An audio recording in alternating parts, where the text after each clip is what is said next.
So tonight, I'm going to present a case from the Mumonkon, which is a collection of koans. It's unspeakably important for me personally and for this lineage that we practice in together, a collection of wisdom and insight. If there was something like scripture, this would count. Here we encounter case 10. Seize, a poor monk. The main case. A monk once asked Master Sozan, I am poor and destitute. I beg you, O Master, please help me and make me rich. Sozan said, Venerable Seize. Yes, Master, replied Seize. Whereupon Sozan remarked, having tasted 3 cups of the best wine of Seigen, why do you still say that your lips are not yet moistened? The commentary. Seize assumed a condescending attitude. What was his intent?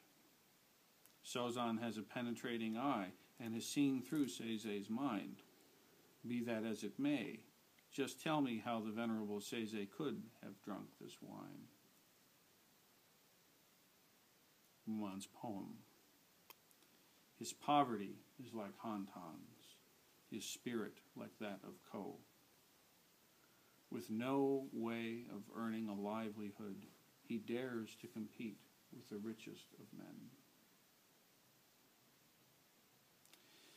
Now this case gives an opportunity to discuss some very subtle points and some very foundational points in the Dharma.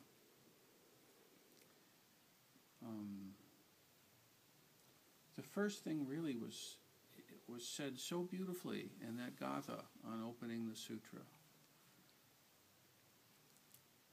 Realizing that we're encountering the Dharma, like actually noticing that that's happening and appreciating how rare it is. This is the requisite and necessary attitude, if you will. Because without this kind of attitude, with kind of an attitude of, well, whatever, I practice if I want, if it feels good, or, this or that, the heart can't really be broken open. Still, there's shielding and protecting and masking and buffing going on, buffering. Still, there's a kind of unwillingness to really show up. I mean, the first thing is to just show up, and that's a big deal, right, as Woody Allen says. But then there's really showing up, right? That's more than just put your body in the space. Let's put your heart in the space, right? Really show up to your moments. And here we have a questioner coming to a teacher. I am poor and destitute. I beg you, O Master, please help me. Make me rich. Now, if we had time, I would go through all different kinds of translations, because I'm sure there's some translation stuff here. But the gist of the thing is, I am poor and destitute. Please help. Now, you can ponder that. What poverty is being talked about here? There's not just one kind. There's financially. I'm broke. They cut my department. My gig has ended. Help. She left me. A diagnosis came to my loved one. This is definitely destitute of a kind. And then there's,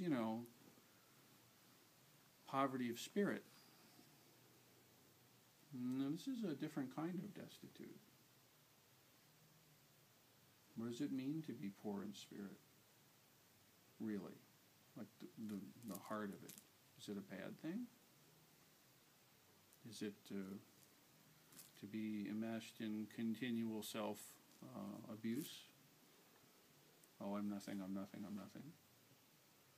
No, that's arrogance, actually. That's just another way of separating yourself from everybody else.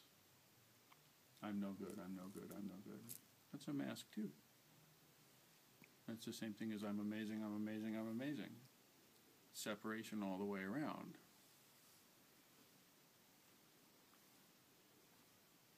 When you come into your sitting practice, if you're looking for entertainment, you're looking in the wrong direction, right? Zazen is quite boring. It's not entertaining if you're doing it right. If you're just playing with fantasy in the mind and creating wonderfulness or something, that's maybe fine, but that's not really Zazen. And students struggle with that. Students typically come into the Zen practice as being pretty high achievers, whether they would admit it or not. Typically, there are folks who do things, make things happen in certain kinds of ways, willing to look beyond the norms of the culture they were likely brought up in, not afraid to make decisions and explore things. And so sometimes people start a sitting practice as a way of being cooler, being hipper, or being more something that they think they're not, you know. And so they get very involved in trying to prove to themselves that their zazen is working. See, the benefits are happening, and it's working, and things are doing right. Sometimes they are, and that's a nice thing. It's a very nice thing. However, when you really find this poor and destitute, there'll be no concern about such things. That time will have passed, at least for some time, for now. When you sit in Zazen, please don't ornament your experience. Please don't judge the experience. Please don't try to muster up some spiritual criterion. Just sit. If your practice is working with the breath, then really be with the breath. That in itself contains the whole thing. It really does. To see that, to realize that, to live from that, it's not a trite thing. But it is all there. You need no ornamentation, nor validation, nor proof, nor adjustments. If your practice is shikantaza, just sitting, choiceless awareness, then just that. All the more so. No need to collect Buddha badges in your mind. And of course, a part of you will want to do that, and it's fine. A part of you wants to do that, that's fine. Just don't give that part of yourself the keys to the car for too long. Right? It's fine. We all need to be acknowledged and so on in different ways. It's cool. But when you sit, just sit. Pure, unadorned presence. And if you're confronting a koan of this kind or the other, then simply confront that koan. It's exactly what you do. It's the same thing in every case.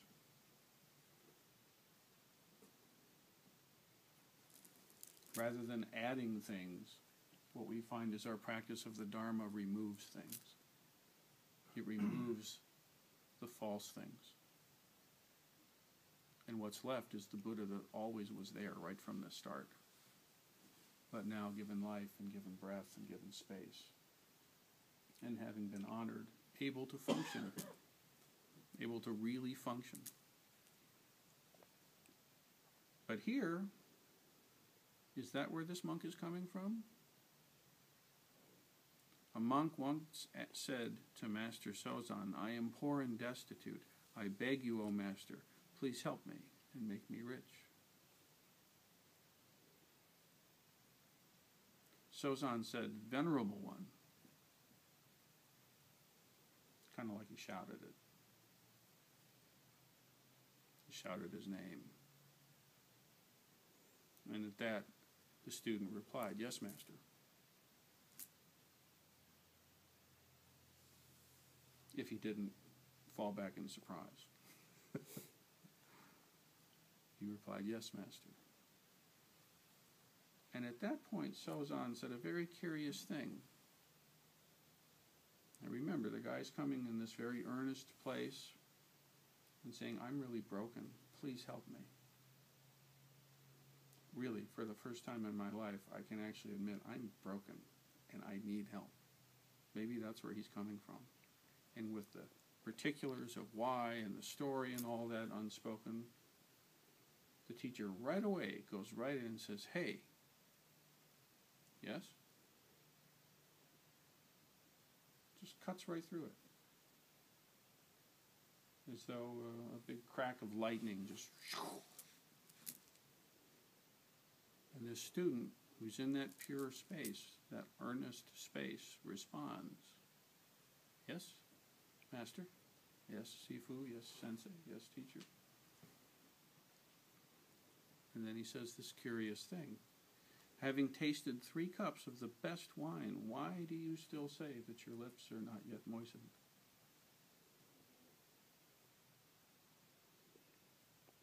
Already having had 3 full glasses of the best wine in the house, how can you say your lips are not even moist? Why did he say that? Is this the power of positive suggestion? Is it hypnobabble? No. I'll answer that one. No, it's not. He's pointing out the reality of this person. Notice the teacher didn't say something like, "Well, if you do X, Y, and Z, you'll be better." He could have. Didn't. In fact, I don't think there's a single case in the curriculum in the koan collections where that happens, just by the by.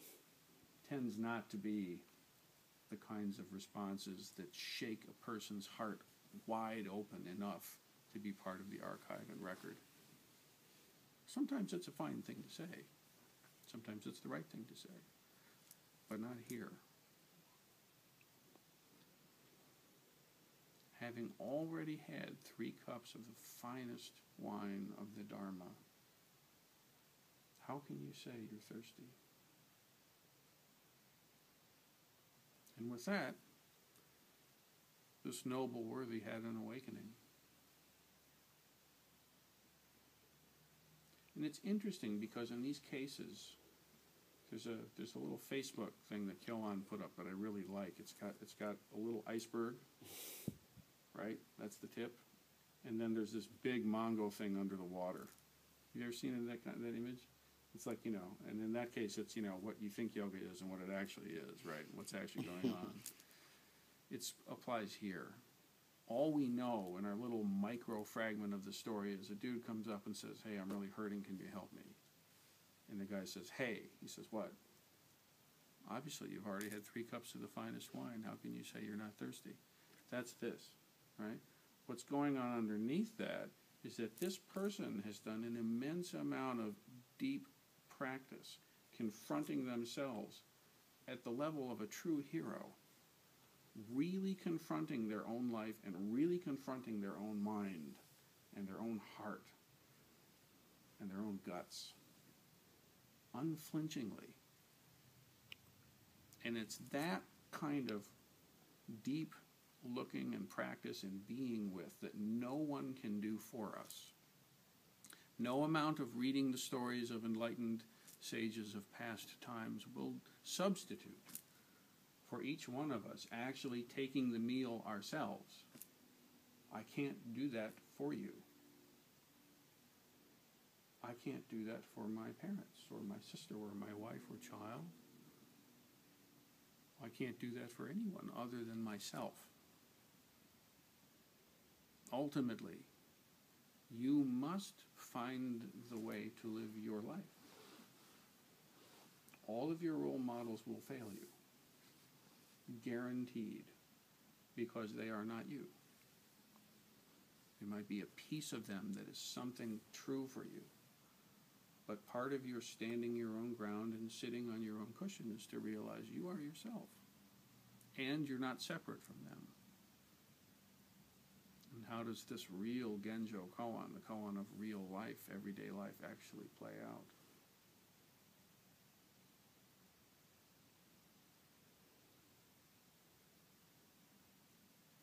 So the main case really is not about chasing down mystical encounters. It's really about digging into your normal experience and really being with it. That's all the under the water part of the iceberg. And if you practice, really practice, and really bring yourself into the Dharma, these moments happen. They really do. They've happened for people in this Sangha right here.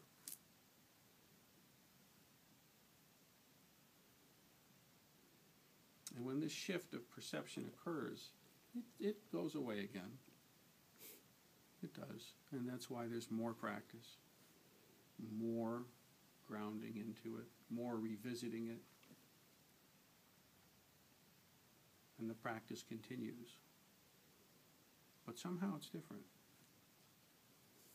I'm sure for this fellow, it was different afterwards, even though nothing had changed.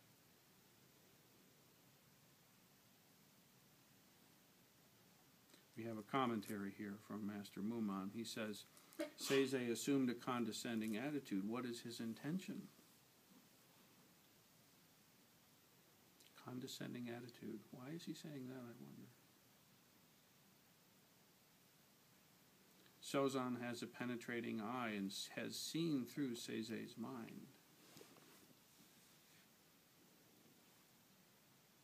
Be that as it may, just tell me how the Venerable Seize could have drunk the wine, not drink the Kool-Aid.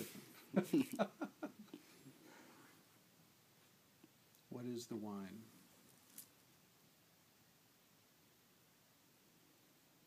The poem says this: his poverty is like Hantan's. And Hantan is a character from a long time ago, centuries before, and this person had very, very few possessions, none, and lived in great equanimity.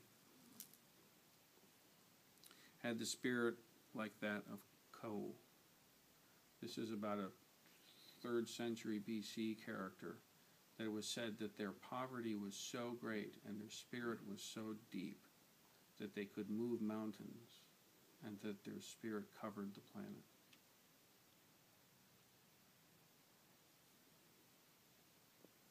Faith the size of a mustard seed and you can move mountains. Something like that. So his poverty is like Hantan's, his spirit like that of Ko, with no way of earning a livelihood. He dares to compete with the richest of men. What is the poverty that's being talked about? What does it mean to compete with the rich in this case? We're not talking about buying a hipper car.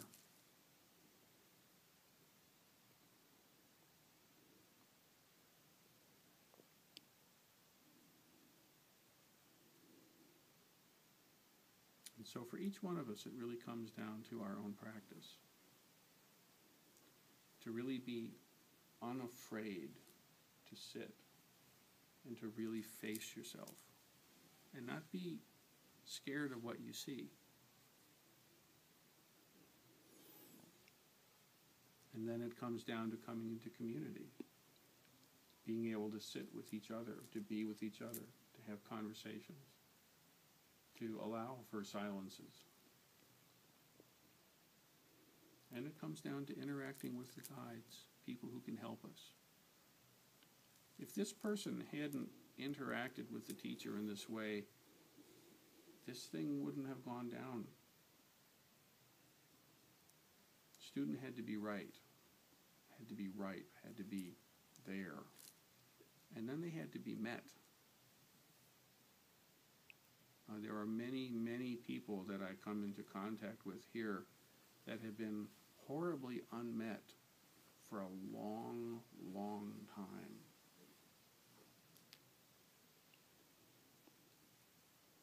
And so I'm very grateful that you're here.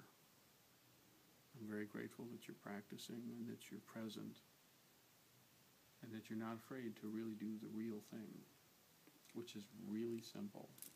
It's to sit and to breathe and to be, and then to go for little walks. Try not to run into each other, right? Have some food. Take a nap when it's time if you can. Take care of the people around you to the best of your ability. But that's this.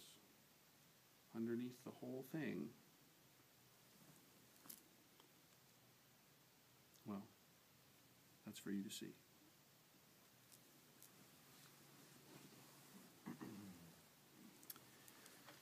We have time for just maybe an interaction or two.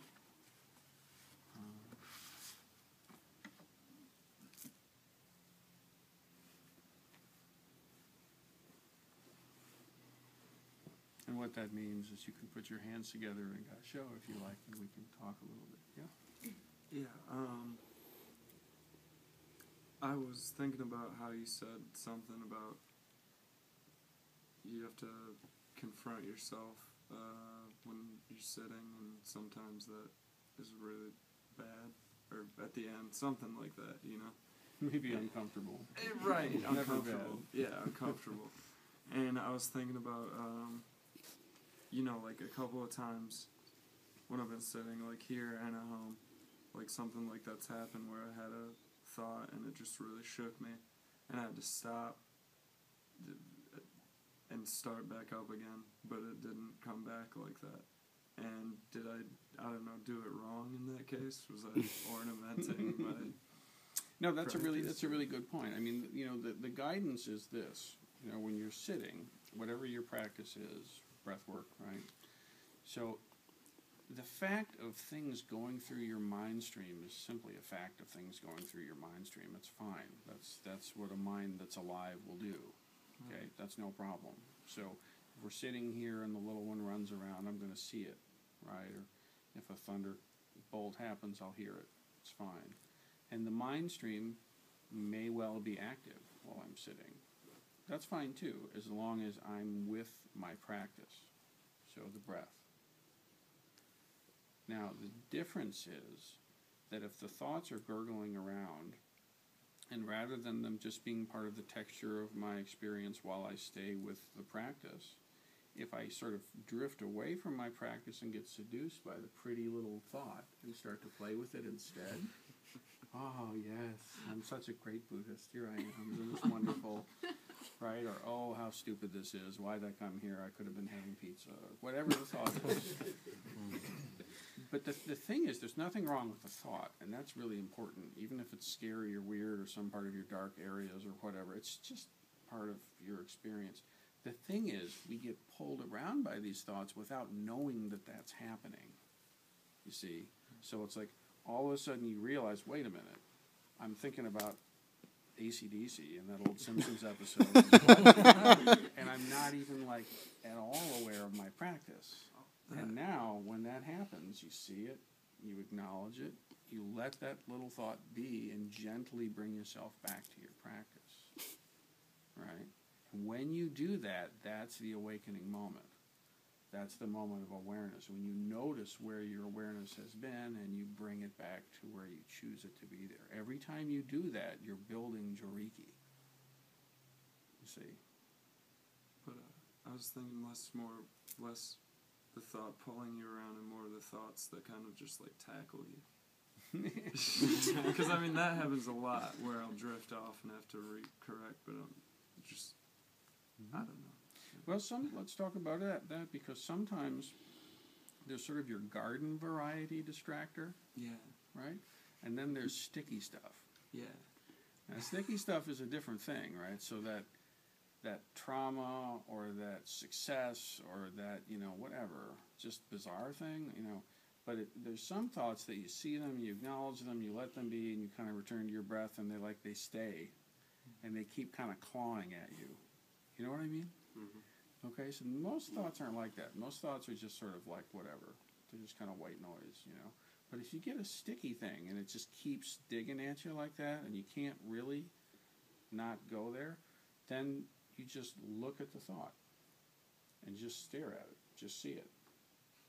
Don't play with it. Don't analyze it. Don't try to, you know, manage or figure out or cajole or why is this occurring or anything. Just bring your awareness to that sticky stuff. Almost like you're watching it, like you're watching a movie or something, right? But the screen is small, not